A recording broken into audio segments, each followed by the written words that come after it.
But we've been talking all this week about anti-kind of motoring laws that have been brought in, bylaws, you know, low traffic neighbourhoods, speed cameras being brought in. We've also heard from Sadiq Khan, of course, the Mayor of London, on the fact that he thinks that anybody who's opposing his expansion of the ULEZ is a sort of nutty right-wing crank. We're going to speak now to Nick Rogers, who's an Assembly member for the Conservatives, of course, and he's also their transport spokesman. Nick, a very good morning to you. Hello, Mike. How are you? Thanks for joining us. Yeah, I'm good. I mean, we've been talking this week about all manner of different things that have happened, not just in London, but outside in Oxford, also in, I think it was up north in Rochdale, where somebody set fire to one of these blockages that was put in the roads. I mean, the whole country seems to be under siege at the moment from people who don't want anyone to drive a car.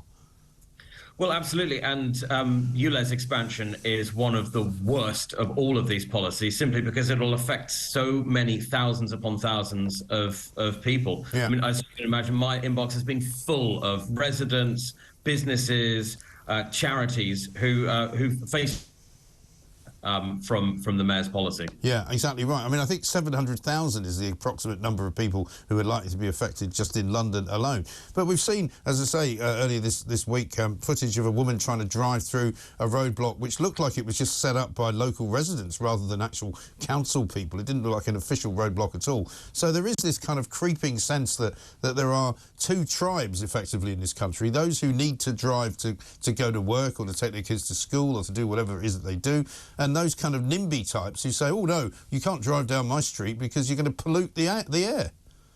Yes, and there's no wonder that there's a growing backlash, as there is obviously against ULEZ expansion. There's an enormous amount of backlash, and especially in London, people aren't driving for fun. And unless you're, I don't know, Jeremy Clarkson, you don't describe yourself as a motorist as such. You're just someone who drives because they have to, for work, to care for their family, to pick up the kids, whatever it might be. And the simple fact of geography in a lot of parts of outer London means that people just simply have to drive. There's no reasonable alternatives to driving for a lot of people just to live their daily lives. Right. That is the problem, isn't it? And you've taken exception, as well as many people have, to the way that Sadiq Khan has been talking about all of this. You know, he's not a man that likes to be criticised. He's not a guy that likes to come on this show. He's been asked many times if he would do it. His people don't even respond to us anymore. He likes to go on other places where he gets given a soft ride. But when he was out in Ealing the other week and basically likening opposition to his plans, the people who were opposed to it were sort of right-wing cranks, racists, COVID deniers, you know, climate change deniers. I mean, he's lost the plot, hasn't he? That's crazy. I mean, I would love to see him on your show, Mike. I think it would be so would I. Hilarious. And let's see if we can make that happen. But I was astonished, absolutely astonished. It was at People's Question Time at Ealing 4 weeks ago, I think it was. Yeah. And he said that, and I quote, "If you're opposed to ULEZ, you are in coalition with the far right." And these are what he's talking about. My constituents, the people, the residents, the businesses, the charities that I spoke about earlier.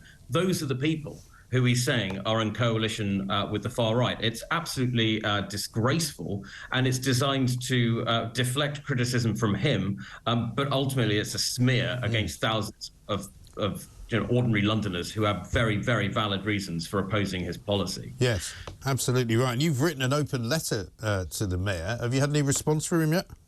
Well, I've written to Keir Starmer and all of the Labour MPs and council leaders within the expanded ULEZ, just asking them to condemn the mayor. And of course, 2 weeks on from that letter, I guess you won't be too surprised, I haven't had a single response, which is disgraceful because it's not just my constituents, it's their constituents as well who are being smeared by the mayor. Well, exactly right. I mean, this is the trouble with the Labour Party, though, isn't it? You know, they won't ever allow anyone to criticise one of their own. I mean, when they were having a debate about the Metropolitan Police and the Casey report, and Starmer was busy going on and on and on about how it was the Tories' fault, and when somebody pointed out to him, well, actually, Sadiq Khan's in charge of the Metropolitan Police, he went a bit quiet.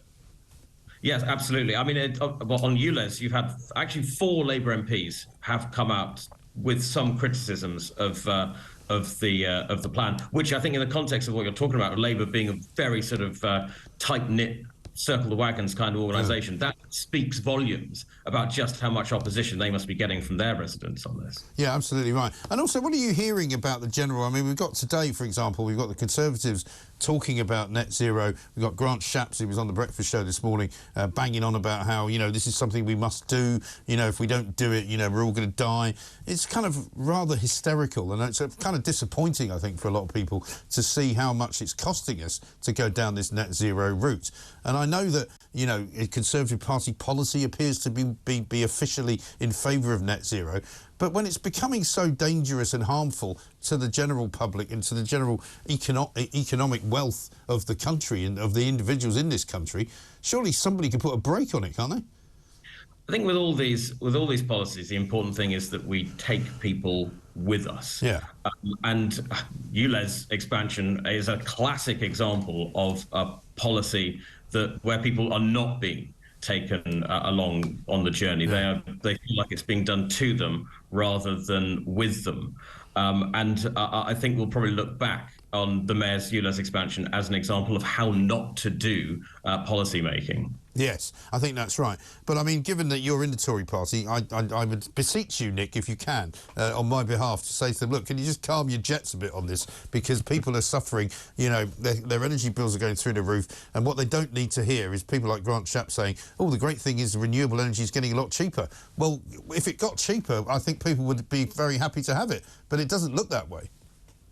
Absolutely. Well, I'll definitely take that back, Mike. Very kind. Thank you very much indeed. Nick Rogers from the Conservative group in the Greater London Assembly, transport spokesman, of course.